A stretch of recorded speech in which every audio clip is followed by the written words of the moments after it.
Hello guys. आज हम लोग बात करने वाले हैं टू ईडियम्स की, जिन्हें हम लोग ओरिजिन के थ्रू याद करेंगे। तो बस आप वीडियो में लास्ट तक बने रहिएगा। चलिए गाइस, हमारा फर्स्ट ईडियम दे रखा है अप टू स्क्रैच, जिसका मीनिंग होता है टू बी एक्सेप्टेबल, यानी किसी चीज़ को एक्सेप्ट करने के लिए आप तैयार हैं, या फिर आपसे कह सकता है मीट अ मिनिमम स्टैंडर्ड, यानी किसी चीज़ का जो मिनिमम स्टैंडर्ड होता है, या फिर हम लोग कह सकते हैं कोई चीज़ जो बैलेंस्ड होती है, एवरेज होता है, उसी को हम लोग कहते हैं अप टू स्क्रैच। तो आप इनके मीनिंग लिख सकते हैं to be acceptable, meet a minimum standard, या फिर कह सकते हैं बैलेंस्ड, या फिर कह सकते हैं एवरेज, और आप बोल सकते हैं लेवल ऑफ क्वालिटी। यानी किसी भी चीज़ का जो मिनिमम एवरेज होता है, बैलेंस होता है, उसे हम लोग कहते हैं अप टू स्क्रैच। तो चलिए गाइज, हम लोग बात कर लेते हैं इस ईडियम का ओरिजिन कहाँ से हुआ, यानी ये ईडियम बना कहाँ से। तो गाइज, आपको ये वीडियो बहुत ज़्यादा पसंद आने वाला है, क्योंकि हम लोग इसकी ओरिजिन की बात करेंगे, यानी इसके पीछे की स्टोरी क्या थी, ये ईडियम बना कैसे। तो चलिए गाइज, इसे हम लोग एक पिक्चर के थ्रू समझेंगे। तो गाइज, इस ईडियम का ओरिजिन पहले की समय की बॉक्सिंग से हुआ था, जब राउंड के शुरू होने के लिए बेल यानी घंटी भी नहीं थी।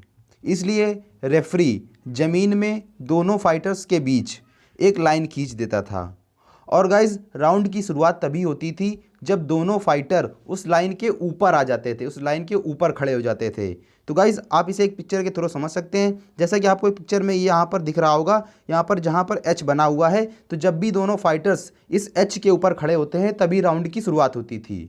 तो गाइज, ये नए ज़माने का फॉर्मेट है, लेकिन पास्ट टाइम में राउंड की शुरुआत तभी होती थी जब दोनों फाइटर इस एच यानी इस लाइन के ऊपर खड़े हो जाते थे। और जब कभी भी कोई कंटेस्टेंट यानी बॉक्सर नॉकडाउन हो जाता था, यानी गिर जाता था, और उसे अपने आप को फिट साबित करने के लिए उस लाइन में दोबारा से खड़े होना पड़ता था। और जब कभी भी कोई बॉक्सर गिरकर उस लाइन के ऊपर दोबारा नहीं खड़ा हो पाता था, तो उसे मान लिया जाता था कि वो अनफिट है, अब और ज़्यादा वह नहीं लड़ सकता है। तो गाइज, हमारा ईडियम था अप टू स्क्रैच, यानी अप का मीन्स हो गया ऊपर से, और स्क्रैच का मीन्स हमारा लाइन से ही है, यानी जो लाइन के ऊपर खड़ा है वो किसी चीज़ के लिए क्या है, एक्सेप्टेबल है, बैलेंस्ड है भी, वो लड़ने के लिए एवरेज है, मीट अ मिनिमम स्टैंडर्ड है। तो गाइज, आपको इस ईडियम का ओरिजिन समझ में आ गया होगा, यानी अप टू स्क्रैच, यानी स्क्रैच के ऊपर आप खड़े हैं, तो इसका मतलब ये है कि आप बैलेंस्ड हैं, एवरेज हैं, और कह सकते हैं टू बी एक्सेप्टेबल हैं, कि आप उस फाइट को लड़ने के लिए अभी एक्सेप्टेबल हैं, यानी उस फाइट को आप अभी और ज़्यादा लड़ सकते हैं। आई होप गाइज, आपको इस ईडियम का ओरिजिन भी समझ में आ गया होगा, और आपको इस ईडियम का मीनिंग भी याद हो गया होगा। तो चलिए गाइज, हम लोग इसे एक एग्जाम्पल के थ्रू भी क्लियर कर लेते हैं। It's nice to see that Jenny's work is up to scratch again lately, यानी अगर इसके हिंदी मीनिंग की बात करें, यह देखकर अच्छा लगा कि जेनी का काम हाल ही में फिर से बैलेंस्ड है, या कह सकते हैं एवरेज था। तो आई होप आपको इस ईडियम का एग्जाम्पल भी समझ में आ गया होगा, यानी इट्स नाइस, यह अच्छा है, टू सी दैट, यह देखकर, या फिर कह सकते हैं यह जानकर, जेनीज वर्क, जेनीज का काम, यानी जेनी किसी का नेम है, उसका काम, इज अप टू स्क्रैच, यानी बैलेंस्ड है, एवरेज है, अगेन लेटली, यानी कि लेटली का मीन्स होता है हाल ही में, हाल ही में उसका काम फिर से कैसा है, बैलेंस्ड है, कह सकते हैं एवरेज है। तो आई होप आपको इसका एग्जाम्पल भी समझ में आ गया होगा। तो चलिए गाइस, हम लोग अपने नेक्स्ट ईडियम की बात कर लेते हैं, जो कि है स्टील वंस थंडर। तो गाइज, जिसका मीनिंग होता है to use someone else's ideas और inventions to your own advantage, यानी अपने खुद के लाभ के लिए किसी दूसरे का विचार या किसी दूसरे की इन्वेंशन यानी आविष्कार को यूज़ करना, उसका कॉपी कर लेना, उसे हम लोग कहते हैं स्टील वंस थंडर। और गाइज, आप लोग इस ईडियम में मीनिंग समझ गए होंगे, स्टील का मीन्स चुराने से होता है, और गाइज यहाँ पर वन अपोस्ट्रोफी एस लगा होगा, आप लोग राइट कर लीजिएगा, सही कर लीजिएगा, यहाँ पर वंस लिखा है, अपोस्ट्रोफी एस वाला केस लगा यहाँ पर, जिसका मीन्स होता है किसी का। और गाइज, थंडर का मीन्स होता है गरजने की आवाज़, यानी कोई एक ऐसा यंत्र होगा जिसके गरजने की आवाज़ को आपने चुरा लिया, आपने उसको कॉपी कर लिया, तो यही हमारा ईडियम है। तो गाइज, इसके पीछे की आप लोग ओरिजिन को समझ लीजिए, यानी ये ईडियम, यही हमारा जो ईडियम दे रखा है स्टील वंस थंडर, ये बना क्यों, और इसका मीनिंग जो निकल रहा है उसका मीनिंग इस तरह क्यों निकला। तो गाइज, इसके पीछे की एक स्टोरी है जो कि बहुत ज़्यादा पुरानी है, और आपको सुनकर बहुत ज़्यादा मज़ा आएगी। तो गाइज, हमारे चैनल को सब्सक्राइब जरूर कर लेना, और प्लीज़ अपने दोस्तों में वीडियो को शेयर जरूर कर देना, क्योंकि हम लोग आपके लिए बहुत बेहतरीन कंटेंट ढूंढ के लाते हैं, और इस प्रकार से हम लोग बहुत सारे ईडियम प्रोवाइड कर चुके हैं। तो आप लोग ईडियम विथ ओरिजिन की प्लेलिस्ट में जाकर देख सकते हैं हमारे चैनल पर। तो चलिए गाइज, इस ईडियम का ओरिजिन हम लोग एक पिक्चर के थ्रू आसानी से क्लियर कर लेंगे।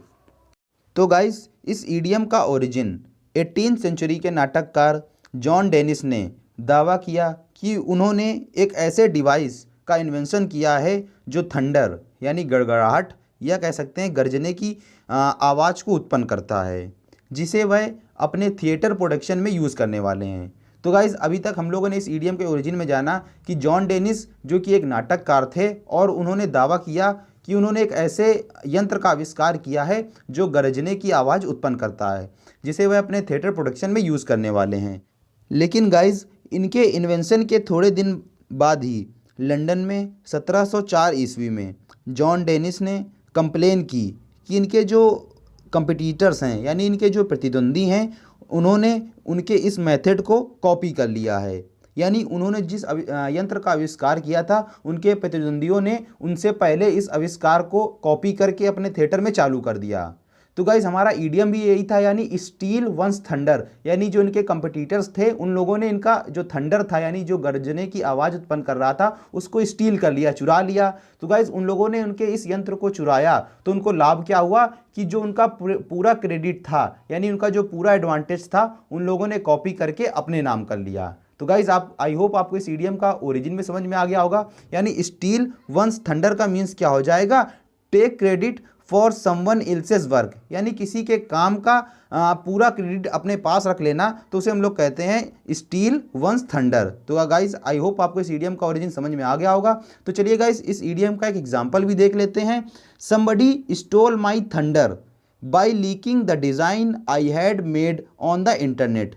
यानी समबडी स्टोल, किसी ने स्टोल माई थंडर, मेरा पूरा क्रेडिट कह सकते हैं जो मैंने पूरा वर्क किया उसका क्रेडिट अपने नाम कर लिया, क्या करके, by leaking the design leak करके, I had made on the internet, जो मैंने इंटरनेट पर डिज़ाइन बनाई थी उसको पूरा जो उसका पूरा क्रेडिट था अपने नाम करके उन लोगों ने क्या कर दिया, इस काम को पूरा बेकार कर दिया। तो आई होप आपको इस ईडीएम का ओरिजिन भी समझ में आ गया होगा, मीनिंग भी समझ में आ गया होगा और एग्जाम्पल भी समझ में आ गया होगा। तो चलिए गाइज आप इस वीडियो को जाते जाते लाइक जरूर कर देना और हमारे चैनल को सब्सक्राइब भी कर लेना, अपने दोस्तों में शेयर जरूर कर देना। तो चलिए दोस्तों, जय हिंद जय भारत।